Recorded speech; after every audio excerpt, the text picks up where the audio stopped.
Right, so this is the AM show, and Israelite. Happy Constitution Day to you. Now, this year's commemoration comes at a time of increasing calls for a review of the 1992 Constitution, and it's only fair that we give you, our viewers, an opportunity to tell us where you stand on the issue. So, should the fourth Republican Constitution be overhauled, reviewed, or be completely done away with? And we're putting that question to you on Facebook. So you get to our Facebook page and you get to see that question. We have a number of comments already coming in, and we'll be sharing some of those comments with you. So there you have it. We have some of the comments.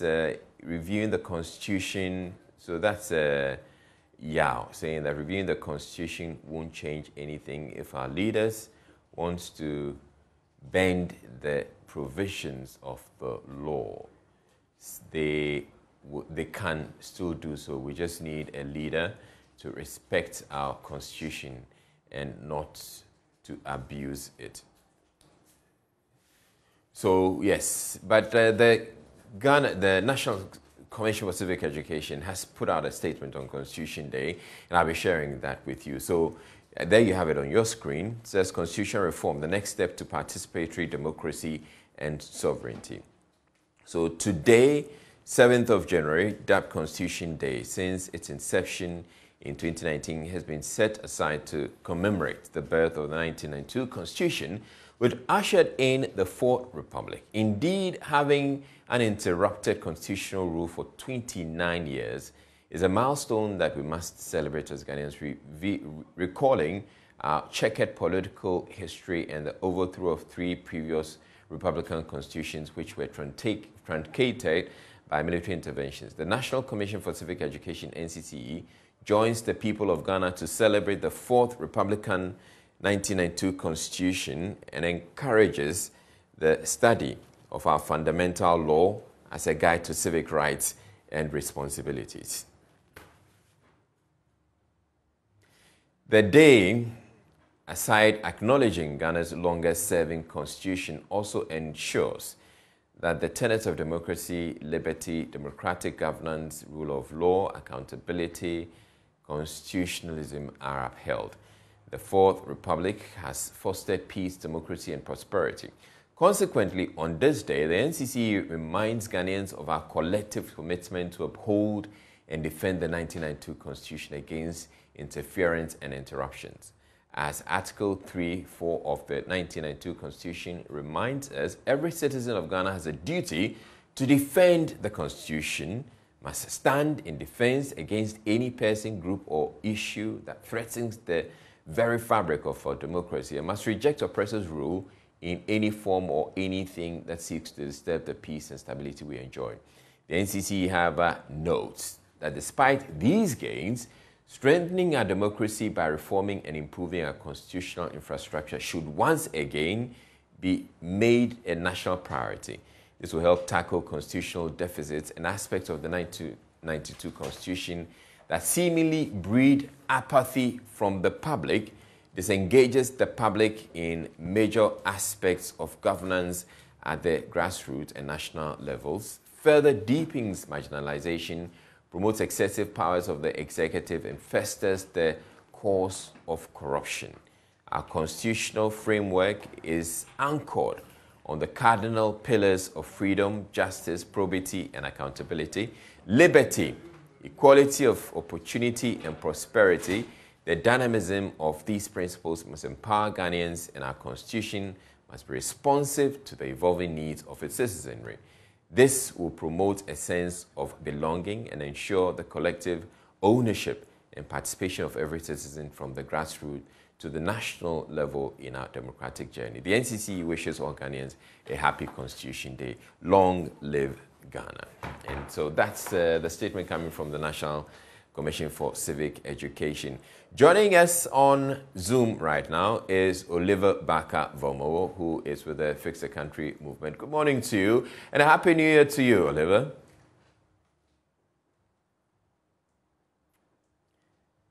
Hello, Oliver.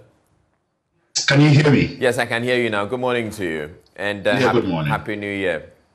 Happy New Year to you too. Okay. So I like your background. You're looking a bit more lively today.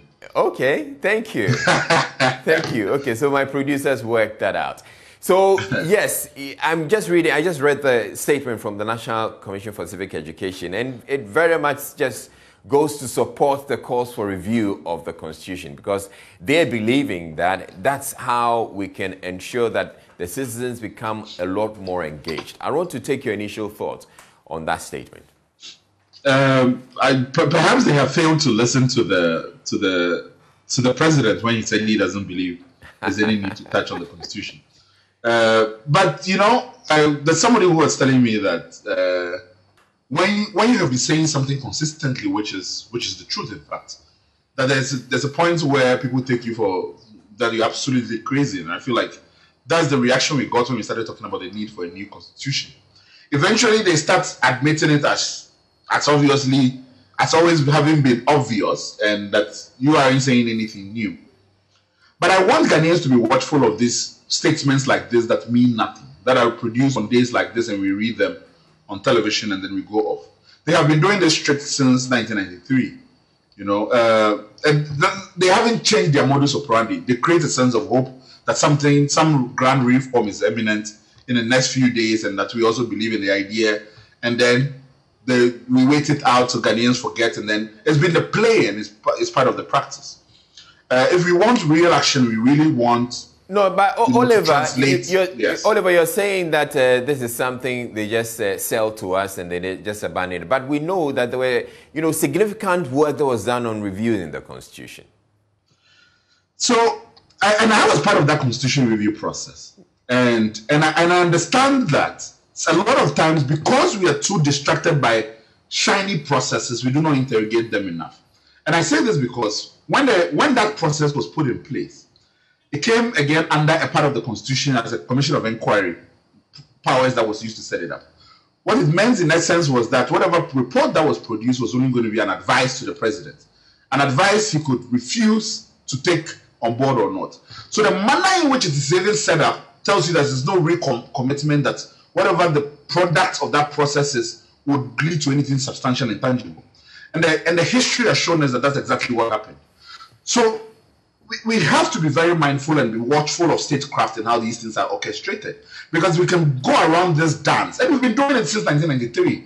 In fact, when the Constitution was put in place, the MPP then tradition had said that no, this was the worst document they had ever seen on the continent, and that we were going to get a new Constitution in the shortest possible time. We are here over 30 years now, and we are still indulging in this game. You've seen my majority leader also talk about the need for a substantial review. Listen, it's not anything different from what they said in 2010. And we are here 12 years later. So I guess I've lost the pretense, right? That comes with, you know, yeah, something is going to happen in the Constitution, but it's a document that favors the political class. And that's why they are very much opposed to any idea of talking about the change of the document. Because they understand that any change of it will go substantially to affect the ways in which we have structured government that favors a certain limited class of people. And so they continue to throw in this review there. They give you a sense of buzz and excitement about it. But honestly, let's go back to the budget that was presented this year. Did we see any budget allocated for consultations and any activity towards constitutional amendment? No. It gives me a clearer sense that it's not executive priority at this time. So if a wing of the executive, which is the NCC, comes out and says this statement, they've known this a long time ago. We've been talking about this forever. So what has changed now? Did they present any budget towards educating Ghanaians towards a need for a referendum? The NCC did not. In fact, in preparation for this day, one of the things which the country has been doing is that we've been talking to Ghanaians across the country, whether you have ever even seen the constitutional document and then read it, together with those who have not seen it and those who have not read it. About 86% of our people have never seen nor read the Constitution. That is damaging for a democracy which has committed money and has a whole institution which has branches across districts in the whole country to be educating people on the Constitution. It is part of the gimmick. And I cannot explain, I cannot find new ways to explain how nothing is going to happen, because the system doesn't want it to happen.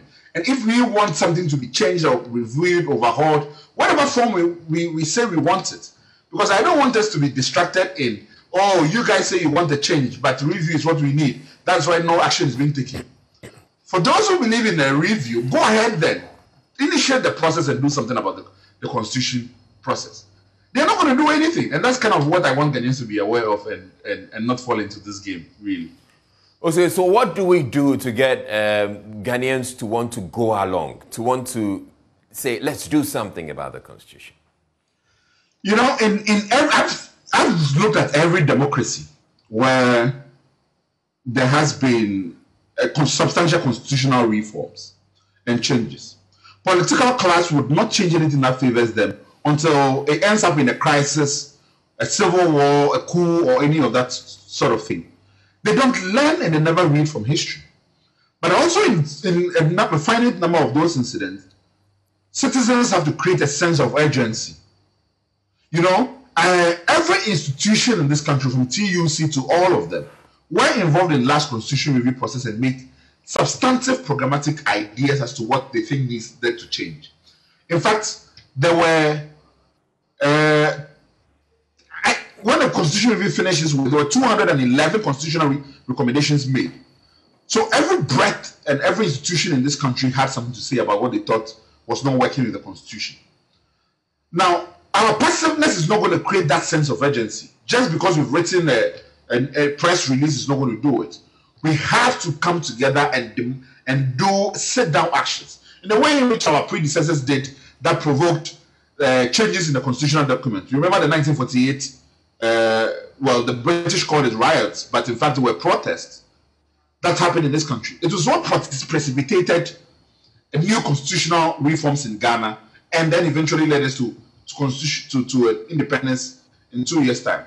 Nothing is given unless something is demanded. And that's kind of my view on how we citizens have to be involved in a much more aggressive and urgent way. If not, the political class are content with the document that makes them rich every 4 years, and we will complain about gratia here and there, but nothing would really change about it. Okay, so you make reference to the statement from the NCC, and you indicate that it's essentially they're just saying something to make us feel good. But you may want to cut this is signed by the chairperson of the National Commission for Civic Education, Josephine Nkrumah, and you may want to cut her some slack because she may want to do something. But if the president is taking a stance on it, there's very little that the NCC can do, especially because they would have to, or government would have to, the executive would have to convince that yes, let's devote some resources to the NCC. And if the resources are not coming to the NCC, there's very little that they can do. You know, I've stopped grading intentions. I have. But there's something really, really problematic that you have touched on. Listen to what you said. That if arms of this executive want something changed, that the entire country wants it changed. Well, we have a president, and the president doesn't feel like it, so nobody else can do anything. Is this a constitutional democracy you have described? If we have to wait for one person, the president, to decide the fate of the entire nation and decide whether or not we want substantial constitutional reforms, it sounds to me that you've described a dictatorship. And this is the farce around which the Republic of the 1992 Constitution creates, that we've invested all power in one individual. And then we believe that, oh, well, nothing else what can we do? No. The president says no. This is exactly the point I'm touching on. Okay, but Oliver, it's because of the history, where we're coming from. So we had a Rawlings, and we're trying to, and a lot of people have said this, that we're trying to ease out a Rawlings, who's supposed to have all sway, hold all the power.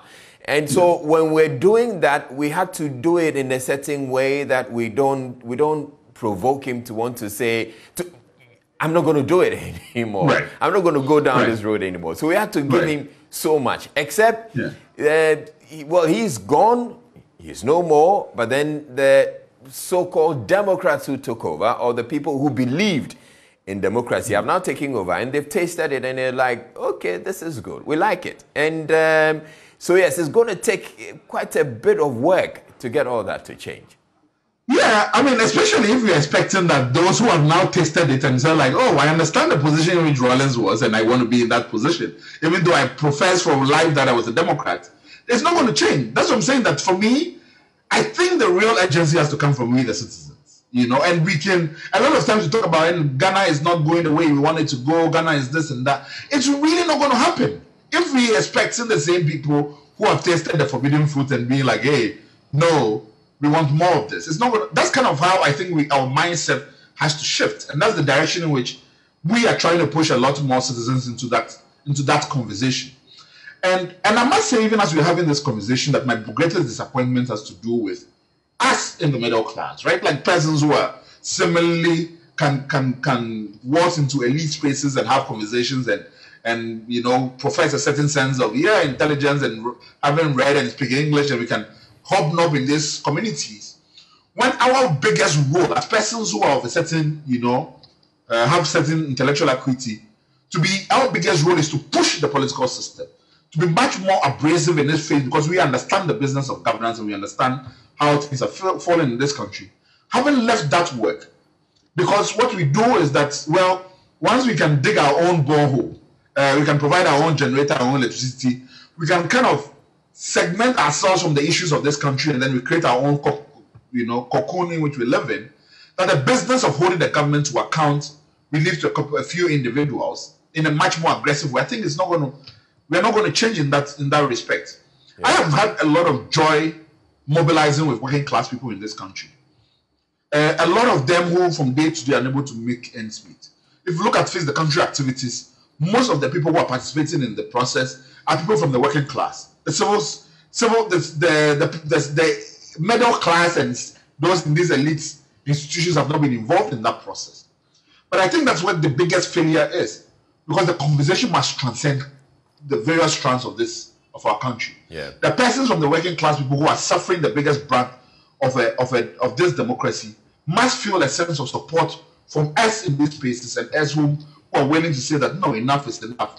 We are not going to fear the small contracts we get here and there, and we're not always going to be too obsessed about, well, are they going to come for my daily bread? There has to be a point where we give meaning to the words we have recited in our national anthem, that we must resist in some sense. That when we are called upon a duty in the service of the country, we are willing to do that. And that's what I'm hoping to see in the coming year. All right. Hopefully the fact that we have a Constitution Day of this thing is perhaps precipitates the death of this Constitution for a better one. That's what I hope. Okay, so we'll be going on to Facebook in a bit. We'll put the question up on Facebook, and we'll be reading some of the comments. We'll also give you an opportunity for you to join us, those watching, to join us via Zoom. So the Zoom ID will be posted, the link will be posted so that you can join us. But I'd want to go to the statement from the NCCE again. So there's this part where it says the Fourth Republic has fostered peace, democracy, and prosperity. The bit about the prosperity, I'm sure a lot of people will argue whether it actually has, and I'm sure a lot more too will argue whether really we are seeing the kind of democracy we were hoping for in the 1992 Constitution. But it goes on to say the NCCE, however, notes that despite these gains, strengthening our democracy by reforming and improving our constitutional infrastructure should once again be made a national priority. This will help tackle constitutional deficits and aspects of the 1992 Constitution that seemingly breed apathy from the public, disengages the public in major aspects of governance at the grassroots and national levels, further deepens marginalization and promotes excessive powers of the executive, and further the cause of corruption. So this is the NCCE saying exactly what people feel out there in public. Let's go on to Facebook now and read some of the comments that we have so far on the page. So the question was, what do you make of calls for the review of the 1992 Constitution? And I read this one from Alex. Let's go to the next comment on the post. So we have Kublenu Benzil says, I think the Constitution should reduce the power of the president and make it mandatory for the continuation of the previous government projects. Okay, and Ebenezer Annan says, I have many reasons, but I will dwell on just one challenge. Chapter 8, Article 68, Clause 5 of the Constitution of Ghana states that the president's salary, allowance, facilities, pensions, and gratuities shall be exempted from tax. This section of the Constitution is an evidence of the excessive privileges given to the president. For me, one, it doesn't show leadership flowing from the top to down. Where is leadership by example? How is it that the first person of the land doesn't pay tax on his earnings but expects me to pay? During my national service experience with GRA, we went to the Mokla market to collect tax from the market women. Could you believe that they told us to go and tell the president to pay tax on his salary? Immediately, I was disabled. Have you noticed that the Ghana Revenue Authority never achieves its annual target until the finance minister goes to Parliament of Ghana to seek a review down? Have we analyzed the reason as to why it has to be that all the time? Okay, I'm not sure that the GRA never achieves its targets. It actually does achieve its targets, and yes, so it has happened. If government is not meeting its financial obligation apart from the waste and other such scenarios, we have to look at the lack of leadership leading from the top in the 1992 Constitution. And wait a minute, the 1992 Constitution was just to please a military leader. Why are civilian democratic leaders allowing it to go unchanged? It satisfies their interest too, right? It's called selfishness. Note this, in my opening letter to the president in 2017, in an article published in the Ghanaian media, based on what a market woman told me, indicated to him to pay his tax. But how can that happen? We need to overhaul the 1992 Constitution. Okay, that's quite a lengthy one, but he makes quite a strong point. Now, Menk Dramani says the 1992 Constitution has been nothing but a scam to the good people of Ghana and must be reviewed entirely for the necessary amendment to be made, especially Article 71 office holders.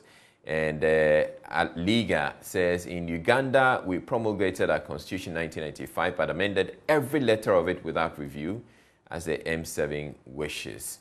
Maintain national character and values of the Constitution. If you must review it, ignore the noise from Washington. Okay, I don't think we're listening to any noises or paying heed to any noises from Washington. Idris says, if we review our politics, it would rather be better than the Constitution because the Constitution is being controlled by politicians. Joshua says, not a review, it must be changed instead. And Nanado says, too much power is given to the president, thereby making his appointees corrupt because he will always protect them. And Francis says, only Article 71 should be scrapped, not amended from the Constitution. Let me go back to you, let me come back to you, Oliver. So I've just read some of the comments, and you see that there are lots of people who have strong positions as far as the Constitution is concerned, and they're making reference a lot to Article 71 office holders and the largesse that's giving to the political class. I think one of the reasons why a lot more people talk about Article 71, and it's bad, but it's also because that's one which they get the most education on. I think it's the one that comes up most periodically in the news for it to be commentated upon. So a lot more people are aware of it. But there are a lot more poison pills in the Constitution that go beyond Article 71. And that's why, so those who have, talked about the Constitution for a long time have reached the conclusion that the way forward is that we need something drastic changing. In fact, CDD Ghana has published a paper where they have agreed with the country position that what we need now is a new Constitution. Looking at the mechanisms and the frameworks that exist, you need careful thinking and you need to rethink the frameworks that we exist in the current Constitution. And that simple patchwork here and there would not suffice. So I think that's a strong position that they have come out eventually to say this. Other civil society organizations have not taken that position because I think, obviously, to move away from the old and contemplate a different mechanism in itself, it seems as radical in some regard. But let's forget the fact that we had the 1992 Constitution and we wanted to reconstitute society in a fairer image. How would we go about it? And let's draft a document that reflects that. That's all we are saying, right? Like those calling for a substantial and holistic review are saying the same thing as we are saying, that we need a change in the constitutional document. Because if we want to just focus on a little touches here and there, it's not going to do the trick. But also for those who have expressed views that, no, bad leadership is the problem and don't focus on the Constitution. one of the things I always say is that, let's take it that we have bad leaders. Is this the best document for bad leaders? Right? It seems to me that if you have bad leaders, you need to have a constitution that better anticipates them and tries to keep them to account. Because no government, no country is governed by angels, in my estimation. And so if that's the case, then we need to be able to create a constitutional document that targets and limits even the devil. And I don't think we have that in the current form at all. All right. So we've we've put on your screens the meeting ID and the passcode for those of you who would want to join us via Zoom to share your views with us on this. And we'll be shortly admitting you so that we can take a bit more. But let's go back to Facebook. Let me read a few more of the comments that we have on that post. But generally, you see a lot of people who are commenting and talking about Article 71 office holders, and they're thinking that we probably should be scrapping that all together. Now, Kofi Tete Kwe says that is the death warrant of the ordinary Ghanaian. People are suffering because of this booklet. It should be thrown away and rewritten in favor of Ghanaians. Okay. Papa Edri says it needs a complete overhaul. Courage Kwashi says a constitution that protects the political class and impoverishes the average Ghanaian. Scratch my back and I scratch your back constitution. Someone explain to me, how does document, constitution guarantees a good living for politicians after 4 years of service and doesn't do same for teachers or nurses who served for over 30 years? It will never be reviewed because the political class interests are secured and assured with this killer document. It's interesting that I'm yet to see one person who is happy with the Constitution. Mohammed Gundana says that useless book must be thrown away because it only protects the thieves, not the people. Those who wrote this book will be in fire. And Ecstasy says, no review, we need to change entirely. Too many things don't make sense in there for our generation. Idris Abdul Karim, Ghana, we don't follow our constitution. We rather follow our politicians. What they say is what is going to happen. Look at recently what is happening. Emmanuel says the laws in our constitution are the same everywhere. The framers of the constitution did very well. The only problem we have is not enforcing our laws. We are very quick in implementing laws, but very lazy in enforcing it. The existing laws should be enforced to bite whoever falls victim. And then Mesu Christian says this constitution has outlived its usefulness. It was created to benefit a certain group of people. So interesting. So Oliver, more comments. I read some more comments, and virtually everybody is saying that they're not happy with the constitution. This should give an indication to the political class that, look, it's about time something happened.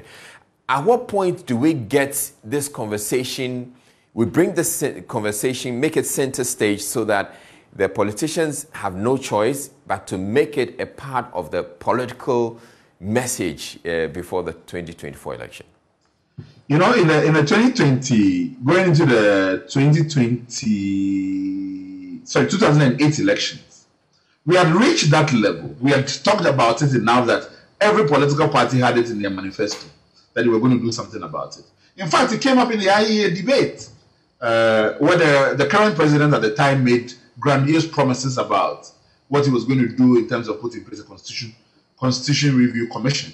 The idea came from him, not even Mills. And when Mills won, he went ahead and created the framework we had that resulted in the stillbirth.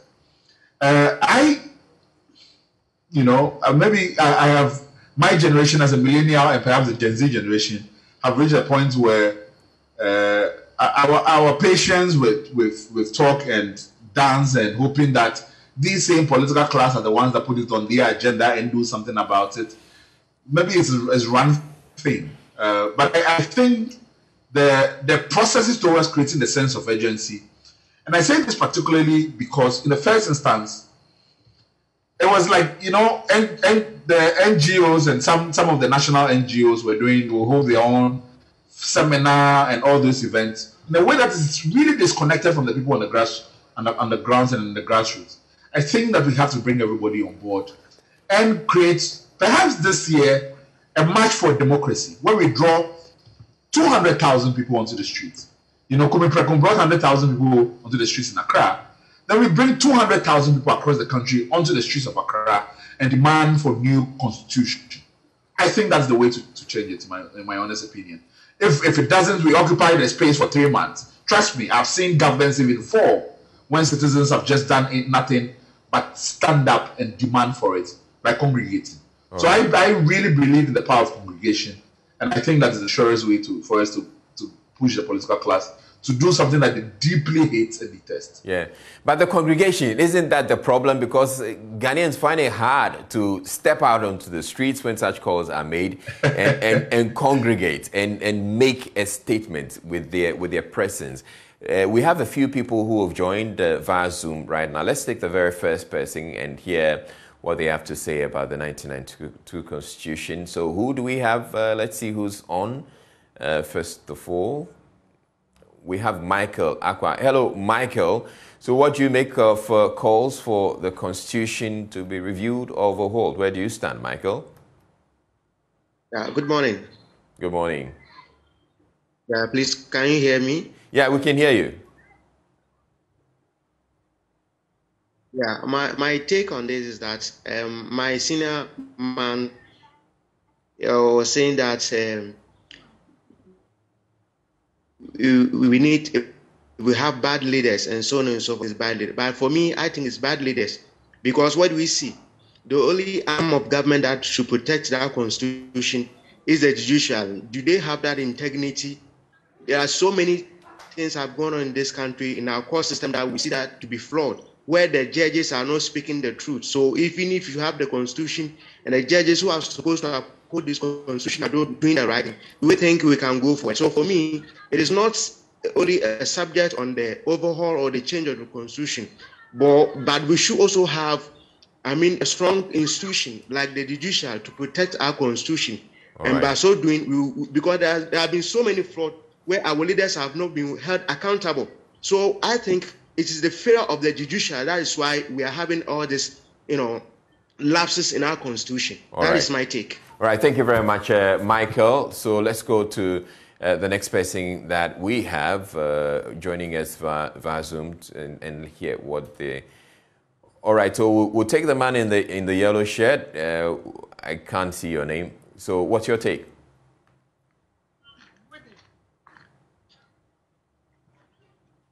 Hello? You have to unmute so we can hear you. The man in yellow. All right, if we're having challenges, we probably want to move to the next person. Okay. Agamber Al-Hassan, can you hear us? Let's hear you.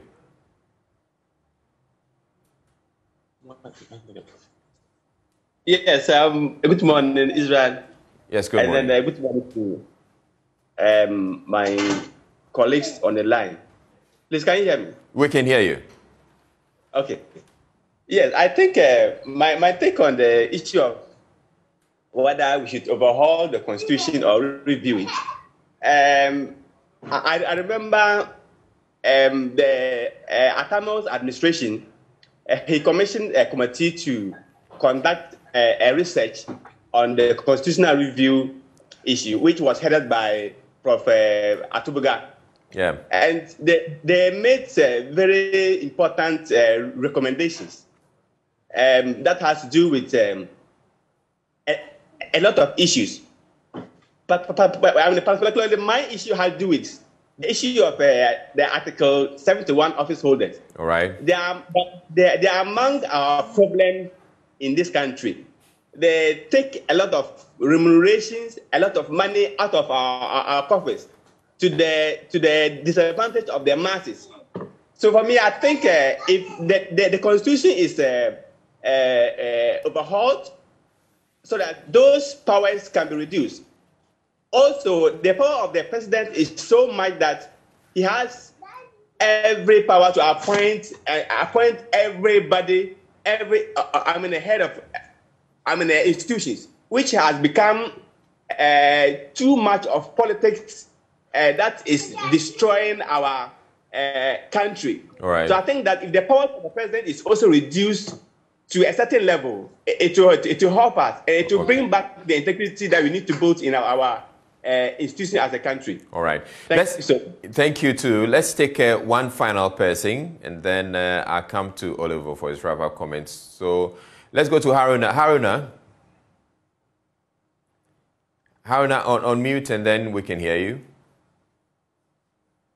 Good morning. Good morning. Yeah, please, I'm just speaking from Bole. All right. In the Savannah region. All right. I'd like to give my small take on the whole issue. So I think that the Constitution gives the president some kind of a paternalistic justice. Because at the medical field, we have something we call paternalistic justice, where the medical doctor, after you have signed the consent form, can change and do other procedures. So this Constitution is giving the president this upper hand, such that even when they have manifestos that they've already written and promise the people that they are going to carry out these things and that they turn out not to do, and nobody can hold them accountable. Yeah. And they do other things that are highly unacceptable. And the law allows them. The law allows them because it is in the Constitution. So you realize that the Constitution is full of flaws. So for me, on my take, I think that the Constitution should be changed. Instead of overhauling it and doing all this, it's just change the Constitution, because considering the era it was written and the people who are in position, these are errors we do not support. Errors we think that they are shameful errors in the history of Ghana. So if the Constitution has been written in such errors, under such leaderships, I think what we need to do is to change the whole Constitution and give it a new one. Let's give the country a new Constitution where we have millennium people sitting down to write a millennium Constitution to suit us. Thank you very much. Now, before you go, I'd want to ask you this, because so Oliver brought it up. He says that what we need will be a congregation of a mass of Ghanaians. Will you be prepared to come out there if you're invited to such an event? Most definitely. It will be my pleasure to come out to contribute my part, because the Constitution as this is going to cover all the past, everything that runs in the country. So if you are going to write a Constitution, then we are going to consider all the various sectors within the country. So if you are going to write a Constitution and there's going to be articles on health, then you have the health people coming out trying to make their own inputs. All right. Okay, thank you very much. And to the other two who are on the line, unfortunately, we can't take you because we're just about running out of time. But let me go to Oliver. So, Oliver, we're speaking to the people. The people we're speaking to clearly have also indicated that clearly they would want to see a change in the Constitution. So it appears there's this groundswell and there's an appeal. The appeal is that people would want to see the Constitution change. All right, apparently we don't have Oliver, but yes, it's been good having you for this conversation. I'm sure we would probably need a lot more time to go into it, but it's Constitution Day, and maybe we can spend some time, go on social media and post about it with the hashtag Constitution Day and speak your mind. Hopefully, the people in power may want to do something about it. But that's it for the AM show for today on Constitution Day. I'm Israelite. Thank you very much for watching, and I want to thank Oliver Bakavomo for joining us for the conversation, and everybody else who joined us for the conversation. Have a wonderful day.